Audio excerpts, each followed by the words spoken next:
É uma honra, pessoal, estar aqui abrindo o Petiacutia e vou contar a história para vocês sobre os túneis subterrâneos que existem em Curitiba e um misterioso tesouro que se encontra enterrado aqui. E vai ser uma honra. E túneis, né? Mostrando onde começa ali.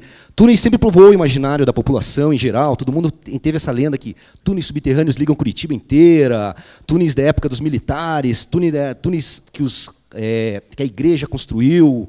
E é interessante, por causa que esses túneis, realmente existem, esses túneis que ligam Curitiba. Não é Curitiba conectando inteira, mas são túneis que dá para subdividir em várias épocas. Esse túnel que vocês estão vendo é o túnel embaixo do Clube Concórdia, ali no porão do Concórdia. Esse túnel foi construído na época dos entreguerras. E ele conectava o porão, porque os alemães, né, com certeza, foram um dos causadores da Segunda Guerra Mundial, também na Primeira Guerra Mundial.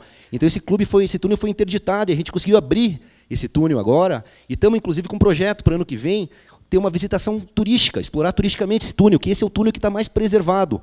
Dentro desse túnel você corre uma galeria de 7 metros, daí ele é interrompido, porque teve uma obra de urbanização na época. E é impressionante, pessoal, vocês não acreditam os buracos que eu já cheguei a entrar, assim, em busca dessas aventuras, desses túneis subterrâneos, esse do Concórdia, inclusive o túnel do Estadual, outros túneis, outros buracos mesmo que tem. Mas o que interessa para a gente, que eu vou contar para vocês essa história do tesouro, é sobre os jesuítas. Que os jesuítas tinham forte essa estratégia subterrânea. Os jesuítas, eles começaram, quem fundou a ordem jesuíta foi o Inácio de Loyola, que era um soldado que teve a visão e que se converteu tudo. E ele resolveu começar a trazer essa missão de trazer a missionar, né, ir para os outros povos, outros países, e fazer toda essa catequização dos índios. E eles entraram aqui no Brasil, e tiveram uma forte ocupação no Brasil antes da expulsão deles. Aqui, no Paraná, eles entraram em Paranaguá. Segundo você já teve a oportunidade de ir para Paranaguá, ver o Colégio Jesuíta em Paranaguá. Inclusive, essa foto aí é muito antiga do Colégio Jesuíta, quando o mar ainda batia ali do lado. Eles tinham uma estratégia subterrânea, uma estratégia militar muito forte, os jesuítas, que sempre eles colocavam os complexos deles perto de água, de fonte d'água ou em lugar alto. É totalmente militar. Como era uma ordem militar, eles tinham essa estratégia forte militar. E eles subiram para Curitiba, apesar de não ter quase nenhum arquivo, nenhum documento em Curitiba, eles subiram aqui para Curitiba, e olha que interessante, eles escolheram o lugar mais alto da cidade, que fica no Bosque Gutierrez. Como você sabe, no Vista Alegre, ali onde inclusive tem todas as antenas de televisão, de todos os canais de televisão, eles subiram no Vista Alegre e construíram um complexo subterrâneo. Aí é uma visão aérea do Vista Alegre. São 4 entradas que existem aí, pessoal. Uma no Guide Straub lá embaixo, uma dentro do bosque, uma do lado da TV Transamérica e uma ali atrás do Lar das Meninas.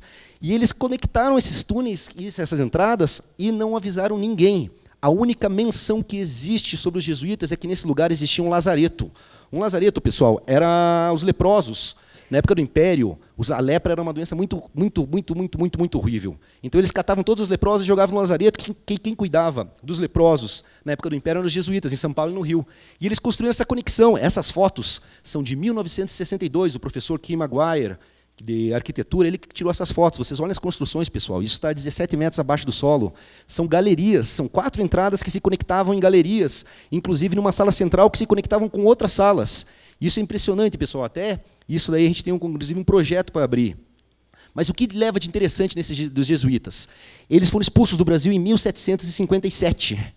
E o último documento que a gente tem é que, em 1752, um carregamento de 1,5 toneladas de ouro subiu a serra em 12 mulas.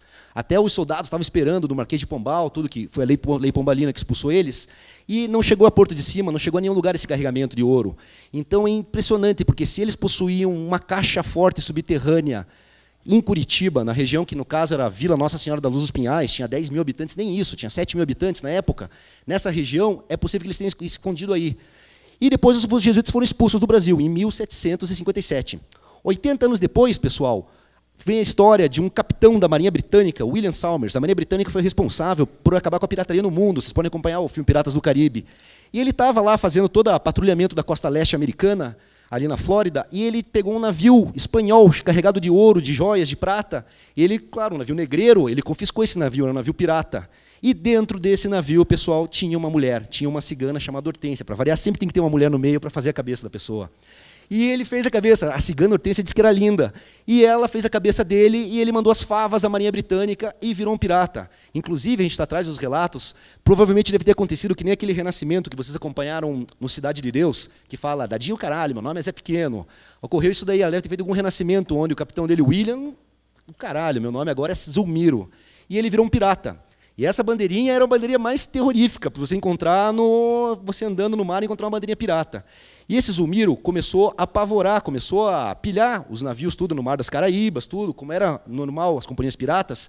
E a Marinha Britânica não perdoou, que sabia que ele tinha um grande tesouro, e foi atrás dele, mandou uma flotilha. E ele desceu para o sul, aqui para o sul do Atlântico, fugindo dessa flotilha. Inclusive, ele parou um pouco no Espírito Santo, na Ilha de Trindade, e desceu aqui para Curitiba, pessoal. E comprou essas terras onde os jesuítas tinham. De alguma forma, ele pegou uma informação que tinha os túneis jesuítas nessa época, aqui em Curitiba. Ele subiu aqui a serra, comprou e emparedou o tesouro dele aqui.